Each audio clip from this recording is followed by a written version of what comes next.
রেখে বাংলাদেশে ৭২-এর এক এমন সংবিধান তৈরি করা হয়েছে, এমন এক সংবিধান তারা তৈরি করেছেন যেই সংবিধানের মাধ্যমে বাংলাদেশের লাখো প্রাণের বিনিময়ে অর্জিত স্বাধীনতাকে ভারত মাতার চরণ তলে বলি দেওয়া হয়েছে। মুক্তিযুদ্ধের ৯ মাস, মুক্তিযুদ্ধ পূর্ববর্তী ৪৩ বছরে কোনদিন বাংলাদেশের মানুষ ধর্মনিরপেক্ষতার কথা শুনেনি, অথচ ৭২-এ ভারত থেকে ধর্মনিরপেক্ষতা আমদানি করে এদেশের মানুষের হাজার বছরের ইচ্ছা এবং অভিপ্রায়কে গলা টিপে তিনি হত্যা করেছিলেন।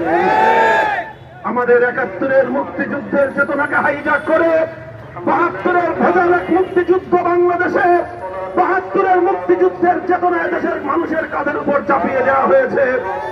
আর এরপর ৫৪ বছর পর্যন্ত চলেছে সেই ভেজাল মুক্তিযুদ্ধের চেতনার বাণিজ্য।